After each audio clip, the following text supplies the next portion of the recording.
छत्तीसगढ़ में जमीन खरीदी बिक्री के बाजार दर में हुई भारी बढ़ोतरी को लेकर पूरे प्रदेश के साथ जगदलपुर में भी विरोध तेज हो गया है। जमीन कारोबार से जुड़े लोगों ने इस फैसले को आम जनता पर अतिरिक्त बोझ बताते हुए प्रदर्शन किया है। वहीं व्यवहारिक जानकारी के लिए जब उप पंजीयक जगदलपुर से बात की गई तो उन्होंने यह स्पष्ट किया कि दरों में 300 से 400% नहीं, बल्कि लगभग 50 से 100% तक की ही वृद्धि की गई है। उन्होंने यह भी कहा कि लंबे समय से भूमि दरों में कोई बदलाव नहीं हुआ था, जिसके चलते सरकार ने यह बदलाव किए हैं, जिसकी नई दरें 20 नवंबर से लागू की हैं। उप पंजीयक का कहना है कि बाजार दर में वृद्धि के बावजूद स्टैंप ड्यूटी और रजिस्ट्री शुल्क किसी प्रकार की बढ़ोतरी नहीं की गई है, वह पूर्ण की भांति यथावत है।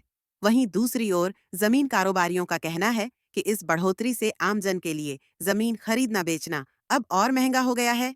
जब इस विषय पर बीजेपी जिला अध्यक्ष बात की गई तो उन्होंने कहा कि उन्हें पूरी जानकारी नहीं मिली है, लेकिन मुख्यमंत्री विष्णुदेव साय जनता के हित में ही फैसले लेंगे। 23 नवंबर को आम जनता और कृषकगण जो बस्तर क्षेत्र के हैं उन्होंने जो रजिस्ट्री संबंधी जो स्टाम्प ड्यूटी है और अन्य जो नियम हैं, जो नई गाइडलाइन है, उससे संबंधित ज्ञापन आज जिला कार्यालय कलेक्टर कार्यालय बस्तर को सौंपा है, जिन्होंने उसमें जो पंजीयन शुल्क है उसके बारे में मुख्यतः और जो दर निर्धारण है जिसमें सड़क मुख्य मार्ग वगैरह है या अन्य भवन का सेक्शन है, उसमें जो नए गाइडलाइन के जो दर है उस पर उन्होंने उस विषय पर उन्होंने ज्ञापन सौंपा है कि जो दर है वो काफ़ी अधिक है।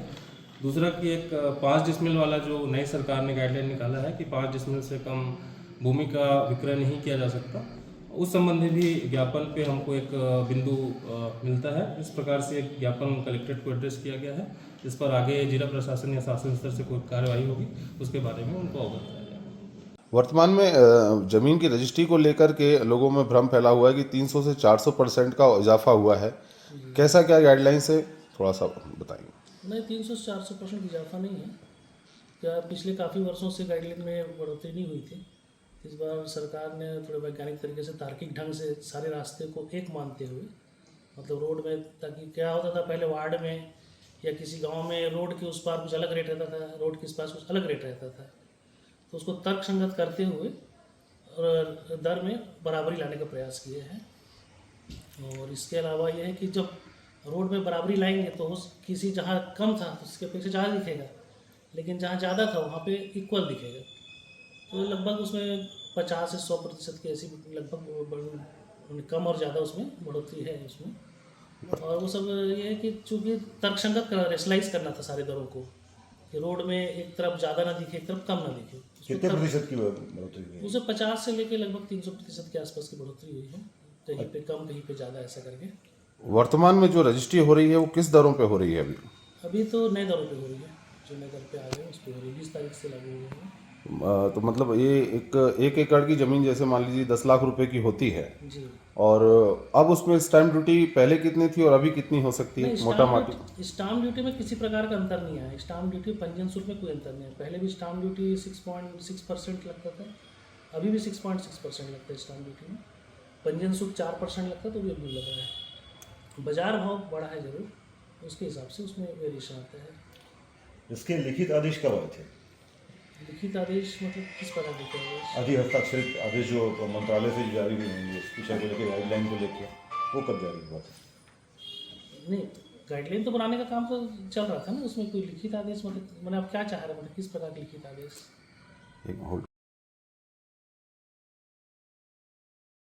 बढ़ाए गए सरकार ने, उसमें क्या कहना चाहेंगे आप? शुल्क बढ़ा हुआ बता रहे हैं 200 से 300%।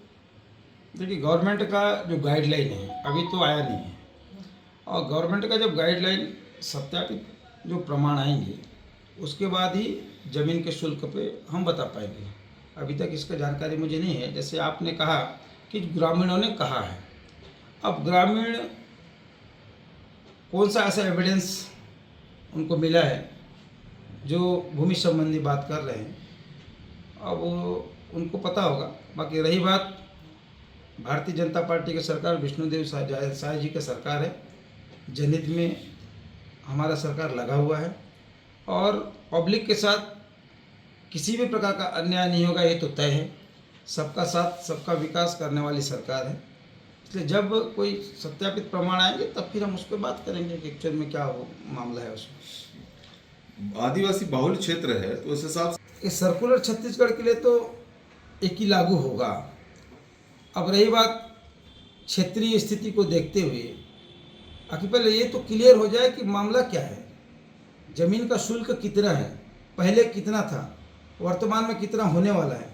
ये तभी क्लियर हो पाएगा जब हमको सत्यापित कापी हमारे पास आएगा, तब हम इस पर बात कर पाएंगे। जमीन संबंधी काम भी करता हूँ और खरीदी बिक्री भी रहता हूँ। ज्ञापन दिए हैं, आज क्या है ये?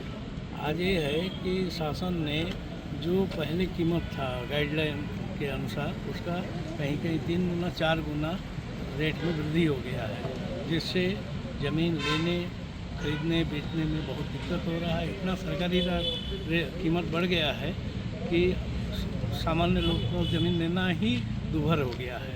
इसलिए हम शासन से आज अपेक्षा कर रहे हैं, ज्ञापन दिए हैं सभी को कि जो रेट बढ़ा हुआ है उसको पहले के रेट के समान ही किया जाए, तो जिससे आम आदमी को कोई परेशानी न हो और आसानी से ज़मीन खरीदी बिक्री कर सके। कितने 300% करीब कहीं कहीं हो गया है। जहाँ 5 लाख था आज 20 लाख रुपया हो गया है। पैसे वाले की आगे जा रहा है। कम ना होने की दशा में आप लोग का अगला कदम क्या है? कम न होने की दशा से अब शासन से तो ये है, नहीं होगा तो फिर हम लोग आपस में चर्चा करके ठीक है, हो सकता है क्रमिक भूख हड़ताल भी करें, बैठें, जो भी माने कि मतलब शासन। आदिवासी बाहुल्य क्षेत्र है, इन क्षेत्र के हिसाब से कितना क्या फर्क पड़ेगा? बहुत फर्क पड़ेगा सर। ये तो माने कि मतलब सामान्य आदमी क्या, आदिवासी भी नहीं ले सकता है, कोई नहीं ले सकता है। माने कि मतलब इतना सरकारी रेट बढ़ चुका है कि हर किसी के पास तो इतना एक नंबर रहता नहीं है। बस्तर में इसका कैसा दिखेगा इसका असर? बस ज़मीन खरीदी बिक्री तो एकदम शून्य के बराबर हो जाएगा। ज़मीन खरीदी बिक्री जो मैंने कि मैं जो सोचा है, छोटा सा घर बनाऊँ, ज़मीन लूँ, ये सब चीज़ तो संभव हो ही नहीं सकता।